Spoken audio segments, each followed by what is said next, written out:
പുതിയൊരു വീഡിയോയിലേക്ക് എല്ലാവർക്കും സ്വാഗതം. ഇന്ന് നമ്മൾ തയ്യാറാക്കാൻ പോകുന്നത് നല്ല ടേസ്റ്റിയായ ഡിന്നറിനൊക്കെ കഴിക്കാൻ പറ്റിയ നല്ലൊരു ടൊമാറ്റോ സ്റ്റഫ്ഡ് പറാത്തയാണ്. അതിനായി ഒരു പിടി പരിപ്പ് എടുത്തിട്ടുണ്ട്. അത് നന്നായി കഴുകിയെടുത്തതാണ്. ഒരു ചട്ടി എടുത്തതിന് ശേഷം ഈ കഴുകിയെടുത്ത പരിപ്പ് ചട്ടിയിലേക്ക് ഇട്ട് കൊടുക്കാം. ഒരു പിടി മതി. അല്പം ചൂടുവെള്ളം കൂടി ഒഴിച്ചു കൊടുക്കാം. പരിപ്പ് വേകുവാൻ ആവശ്യമായ ചൂടുവെള്ളം ഒഴിച്ചു കൊടുത്താൽ മതി. ഒരുപാട് വെള്ളം ഒഴിക്കരുത്. ഇതൊന്ന് നന്നായി ഒന്ന് വേവിച്ചെടുക്കാം. അടുത്തതായി നമ്മൾ തക്കാളി എടുത്തിട്ടുണ്ട്. തക്കാളി തൊലി കളഞ്ഞ് അരിഞ്ഞെടുത്തിട്ടേ ഉള്ളൂ. അടുപ്പത്തൊരു ചീനച്ചട്ടി വെച്ച് കൊടുത്തിട്ടുണ്ട്. അല്പം എണ്ണ ഒഴിച്ചു കൊടുക്കാം. എണ്ണ ഒഴിച്ചു കൊടുത്തിട്ടുണ്ട്. തക്കാളി ഇട്ട് കൊടുക്കാം.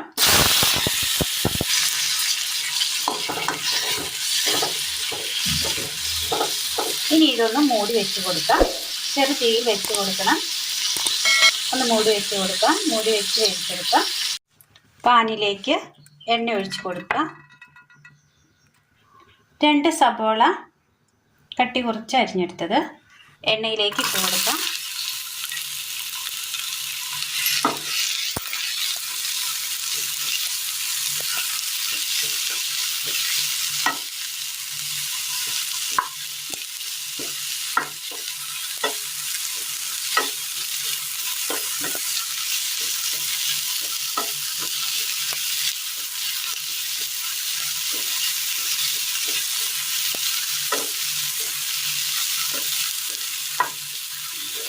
നന്നായി ഒന്ന് വഴറ്റിയെടുക്കാം.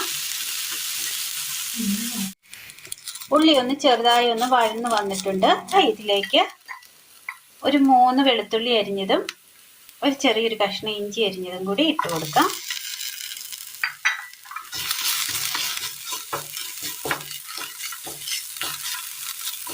ഇതിലേക്ക് വേവിച്ചെടുത്ത പരിപ്പിട്ട് കൊടുക്കാം.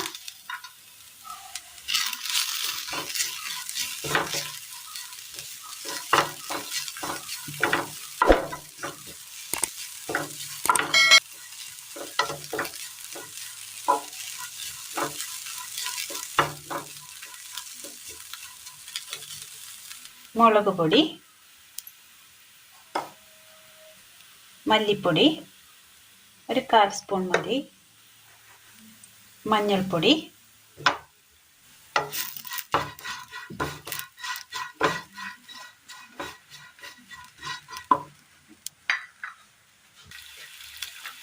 അല്പം എണ്ണ കൂടി ഒഴിച്ചു കൊടുത്തിട്ടുണ്ട്. നന്നായി ഒന്ന് മിക്സ് ചെയ്തെടുക്കാം.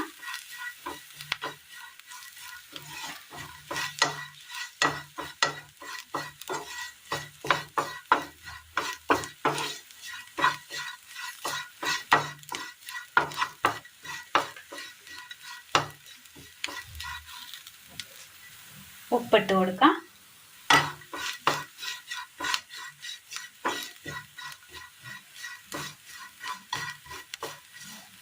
ആ പൊടികളൊക്കെ ഒന്ന് മൂത്ത് കിട്ടിയിട്ടുണ്ട്.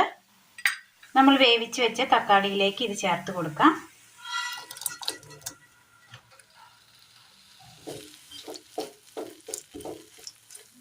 നന്നായി ഒന്ന് മിക്സ് ചെയ്യാം. ഒരല്പം ഗോതമ്പ് പൊടി എടുത്തിട്ടുണ്ട്. ഇതിലേക്ക് ഒരല്പം ഉപ്പ് ചേർത്ത് കൊടുക്കാം. കറിവേപ്പില, ചെറു ചൂടുവെള്ളം മിക്സ് ചെയ്തെടുക്കാം. മാവ് കുഴച്ചതിന് ശേഷം നല്ല വലുപ്പത്തിൽ ഉരുട്ടിയെടുത്ത് ഒന്ന് പരത്തിയെടുത്തതാണ്, നടുകുഴിച്ചെടുത്തതാണ്. ഇനി ഇതിലേക്ക് ഇതിൻ്റെ സെൻറ്ററിലായിട്ട് തക്കാളിയുടെ കൂട്ട് വെച്ച് കൊടുക്കാം.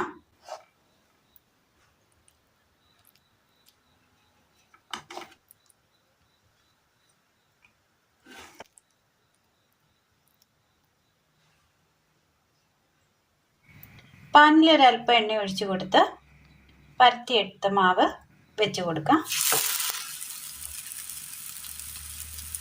നല്ലപോലെ ഒന്ന് ചുട്ടെടുക്കാം. ഒരു സൈഡ് നന്നായി വന്നിട്ടുണ്ട്. മുകളിൽ ഒരല്പം എണ്ണ തടവിയതിന് ശേഷം ഒന്ന് മറിച്ചിട്ട് കൊടുക്കാം.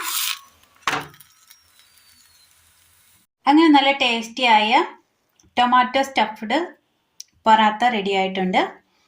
സിമ്പിളായി പെട്ടെന്ന് തയ്യാറാക്കി എടുക്കാവുന്നതാണ്. ഡിന്നറായി കഴിക്കാവുന്നതാണ്. ഇതിന് സ്പെഷ്യലായ കറികളൊന്നും തന്നെ വേണമെന്നില്ല, ഇതിങ്ങനെ കഴിക്കാവുന്നതാണ്. അപ്പോൾ ഇന്നത്തെ വീഡിയോ എല്ലാവർക്കും ഇഷ്ടമായി എന്ന് വിചാരിക്കുന്നു. ഇഷ്ടമായ ലൈക്ക് ചെയ്യാനും ഷെയർ ചെയ്യാനും സബ്സ്ക്രൈബ് ചെയ്യാനും മറക്കരുത്. താങ്ക്